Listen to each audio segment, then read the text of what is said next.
मित्रांचे इथं स्वागत करतो। ओबीसी भटके मुक्तच्या वतीनं आज परभणी येथील महाएल्गार सभेचं आयोजन केलेलं आहे। या सभेसाठी प्रमुख मार्गदर्शक म्हणून श्रद्धेय बाळासाहेब आंबेडकर हे संबोधित करणार आहेत।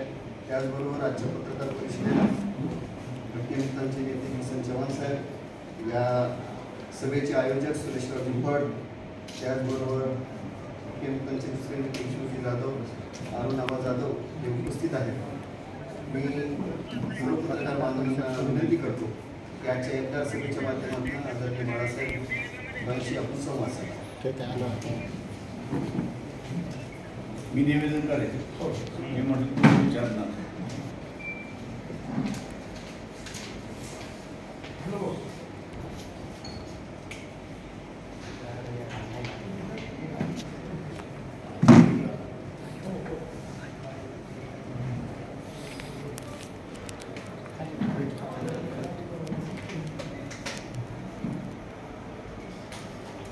सध्या महाराष्ट्रामध्ये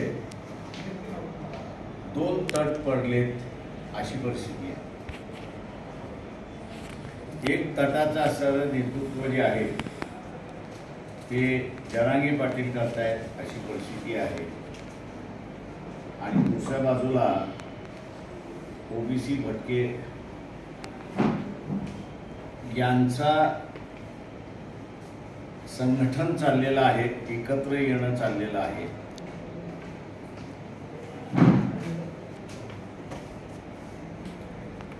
ओबीसी भटके विमुक्त या समूहाचं म्हणणं असं आहे की मराठा समाजाला आरक्षण देणं न देणं हा शासनाची भूमिका आहे,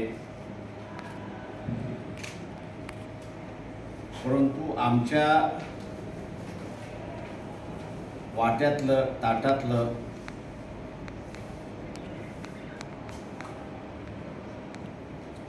देऊ नका, आमचं ताट आमच्याकडेच राहू द्या, आमचा वाटा आमच्याकडेच राहू द्या। मराठा समाजाला वेगळं आरक्षण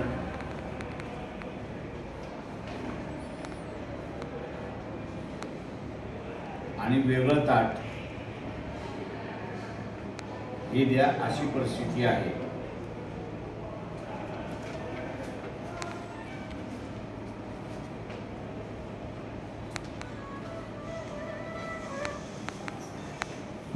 शासनाने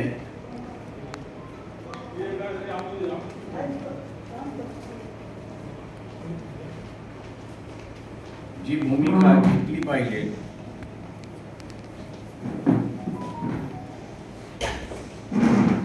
ही भूमिका घेताना दिसत नाही।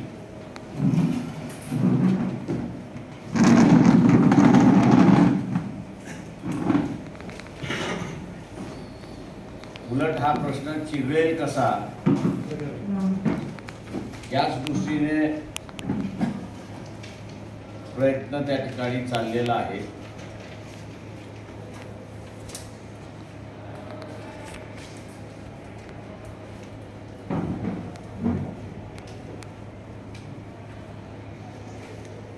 शासनाने याच्यावरती लवकरात लवकर तोडगा काढला पाहिजे।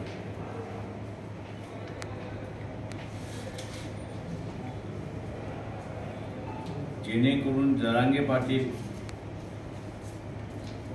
यांनाही न्याय मिळतो आणि ओबीसीना आपल्या ताटामधलं काहीही जात नाही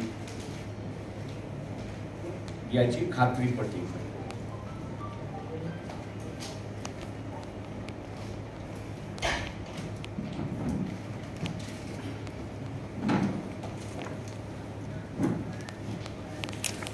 हा महाराष्ट्रातला आज असणारा सगळ्यात ज्वलंत प्रश्न आहे असा मी त्या ठिकाणी मानतो।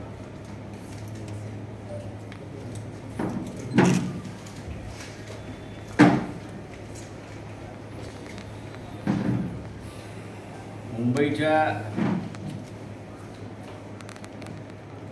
नंतर असं वाटलं की हा प्रश्न संपला किंवा शांततेने मिटला असं वाटलं, परंतु तो मिटला नाही.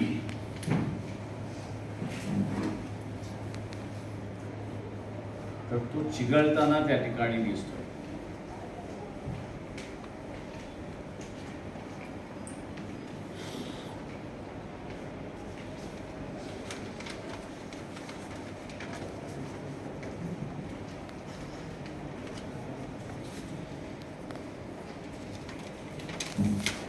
लोकसभेच्या निवडणुकीच्या पार्श्वभूमीवरती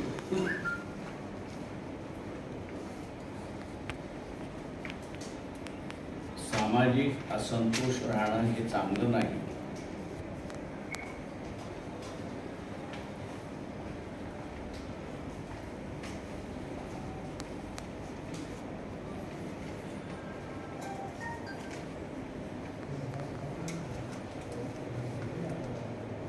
आणि म्हणून लवकरात लवकर मिटवावा अशी आम्ही शासनाला विनंती करतो, पक्षाच्या वतीने विनंती करतो.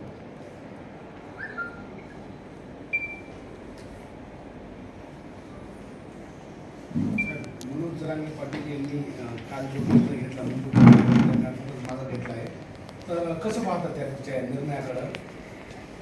घाईघाई घेतलेला हा निर्णय त्यांनीच सांगावं याच्यावरती, दुसरं जण कोणी भाष्य करू शकत नाही. त्यांनीच निर्णय जायचा घेतला आणि नंतर असं थांबण्याचा निर्णय सुद्धा त्यांनीच घेतला. त्याच्यामुळे कुठल्या कारणास्तव जाण्यासाठी ते निघाले आणि कुठल्या कारणास्तव थांबण्यासाठी निघाले ते तेच सांगतात. सगळे सोयरे संविधानाला धरून आहे का मागणी? सगळे सोयऱ्याची मागणी संविधानाला धरून आहे का? जरांगे पाटील आणि सरकार यांचं त्या संदर्भातली भूमिका काय ठरते त्याच्यानंतर मग आम्ही आमचं पक्ष म्हणून आमची भूमिका मांडतो. काल जरांगे पाटलांनी उपमुख्यमंत्री आणि गृहमंत्री देवेंद्र फडणवीस यांच्यावर गंभीर आरोप केले. आपण पण आरोप केला होता की त्यांच्यावर विषप्रयोग होऊ शकतो. मी आरोप अजिबात केलेला नाही. त्यांनी काल आरोप केले की माझ्या लाईनमधून सुद्धा विष देण्याचा प्रयत्न फडणवीसांकडून मला जीवे मारण्याचा प्रयत्न करत होते. मला माहीत नाही, पण मी ज्यावेळेस बोललो त्यावेळेस एका काळजीपूर्वक बोललो की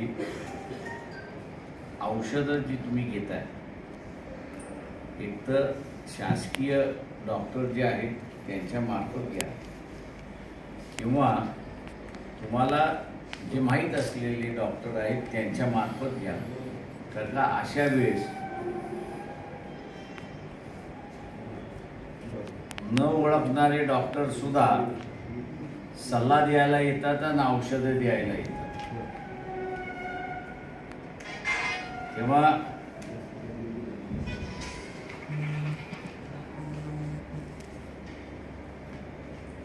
औषधं कुठली आणि कशा वेळी द्यायची ही पेशंट माहिती असेल तर चांगल्या रीतीने होऊ शकतो. पेशंट माहिती नसेल तर औषधं चा जो परिणाम झाला पाहिजे तो होणार नाही. आणि म्हणून माझा तो असणारा सल्ला होता. त्याच्यामध्ये आपण जसं म्हटलं तसं काही सेन्स नव्हता. त्यांच्या आरोपात तथ्य असं त्यांनी सांगावं. माझं म्हणणं असे शासनानं सगळे सोयऱ्याची जी अट आहे जरांगेची ती जर मान्य केली आणि संपूर्ण अटी मान्य करून मराठा समाजाला ओबीसीतून आरक्षण दिलं तर वंचित बहुजन आघाडीचं समर्थन जायचं वंचित आघाडी. मुळात असं आहे की आम्ही सर्व म्हणालो की आमची भूमिका वेगळी क्लिअर आहे की ओबीसीचं ताट वेगळं असलं पाहिजे आणि मराठा समाजाचं ताट वेगळं असलं पाहिजे. टिकाऊ राजकारण द्यायचं असेल, तात्पुरतं सोल्युशन द्यायचं असेल तर काही सोल्युशन त्याच्यातलं निघू शकतं. टिकाऊ द्यायचं असेल तर दोन्ही ताटं वेगळी असली पाहिजेत ही आमची भूमिका आहे. आणि त्या भूमिकेशी आम्ही असणारं अजूनपर्यंत स्टिकापाव कुठेही बदललेलो नाही. 10% आरक्षण दिले ते टिकेल का?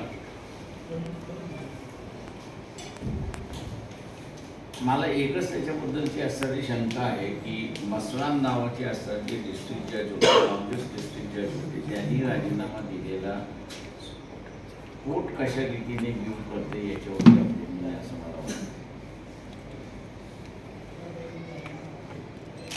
जरांगेच्या माजी सहकाऱ्यांनी काही मोठ्या नेत्यांना आरोप केले की त्यांनीच हे आंदोलन केलं वगैरे असं.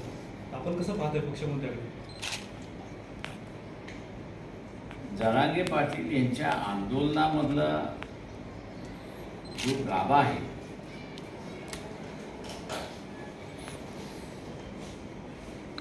तो गाभा वस्तुस्थिती आहे की 40 एकरवाला गेल्या 4 पिढ्यांमध्ये 4 एकरवरती आलेला आहे आणि दुसरं कसलंच साधन नाही. शेती हे जे साधन होतं, हमी भाव सुद्धा हे सरकार अंमल करत नाही, म्हणून आर्थिक परिस्थिती खालावते. मराठा समाज सामाजिक दृष्ट्या मागासलेला आहे, आता होत चाललाय. खूप चाललं. आणि माझा प्रश्न होता सर की जरांगेच्या जुन्या सहकार्यांनी जे आरोप केले मोठे मोठ्या नेत्यांवर की हे आंदोलन त्यांनी पेटवलं, आपण एक जबाबदार नेतृत्व राज्यात. मला त्याच्यातली काहीच माहिती नाही. साहेब, उद्याच्या मंगळाच्या बैठकीला तुम्ही जाणार आहात? 27च्या बैठकीला आम्ही कळवलेलं आहे. मी आत्ताच व्हिडिओ रिलीज केला आहे की जयंत पाटील यांचा मला काल फोन आला होता. तेव्हा जयंत पाटील आम्ही यांना असं सांगितले की 27 तारखेला पुण्याला आमची असणारी पक्षाची जाहीर सभा आहे की जिथे महाराष्ट्र कमिटी हजर राहणार आहे.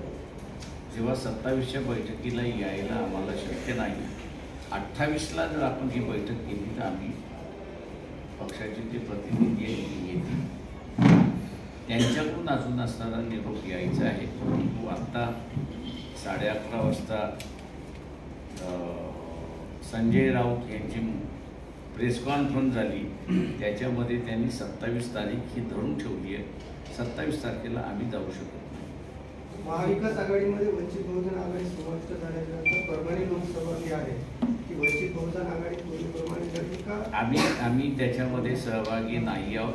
आम्ही फक्त निमंत्रक आहोत, आस्थाग आहे. आणि म्हणून त्यांच्या 29 जागावरती समझोता, 39 जागेंवरती समझोता झाला असं त्यांनी जाहीर केलं. त्या 39 जागेचा समझोता ज्या बैठका झाल्या त्या बैठकीला आम्हाला निमंत्रण नव्हतं आणि म्हणून आम्ही जाऊ शकतो. साहेब, लोकसभेच्या महाराष्ट्रातील 48 लोकसभेचे मतदार त्यापैकी 12 जागी काँग्रेस मागच्या 3 टर्मपासून हारत आलेली आहे आणि आपण त्या जागेबाबत काँग्रेस सृष्टीकडे माझ्या माहितीप्रमाणे काँग्रेस मागच्या वेळेस एकच जागा जिंकली, त्याच्या अगोदर सुद्धा एकच जागा जिंकली. त्याच्यामध्ये निर्णय मोकळा आहे. त्याच्यामध्ये बाळासाहेब ठाकूरांनी असं विधान केले की उद्यापर्यंत म्हणजे 27 तारखेपर्यंत तपशील कळवा जागेबाबतचा महाविकास आघाडीचा. पण त्याच्या पुढे एक वाक्य आहे, तुम्ही विसरलात, आमच्या माहितीसाठी. त्याच्यामुळे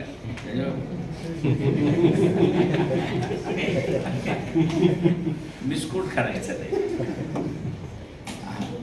ही बैठक आहे, या बैठकीच्या अगोदर आम्हाला तयारीने जायचं असेल तर तुमच्या 39 जागेंचा जो समझोता झालेला आहे तो समझोता जर तुम्ही आम्हाला दिला तर मग आम्हाला त्या बैठकीमध्ये कुठल्या जागा मागायच्या, कुठल्या जागा मागायच्या नाही याचा आम्हाला निर्णय करता येईल. म्हणून त्यांनी म्हटले शक्य झाल्यास तिथे.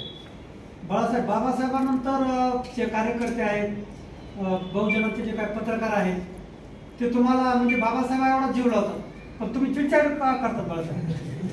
मी चिडचिड करत असतो याचं कारण असं आहे की एका वेळेस मी 2 माणसाशी बोलू शकतो, एका वेळेस मी 100 माणसाशी बोलू शकत नाही आणि एका वेळेस 100 माणसं माझ्या उरावरती घेऊन बसू शकत नाही.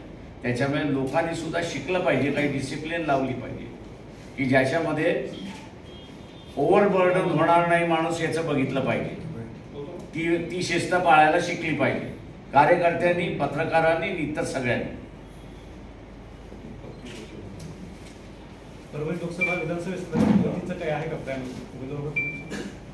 आम्ही चांगली मतं घेतली त्यामुळे त्याच्यामुळे आम्ही असं मागणार ना.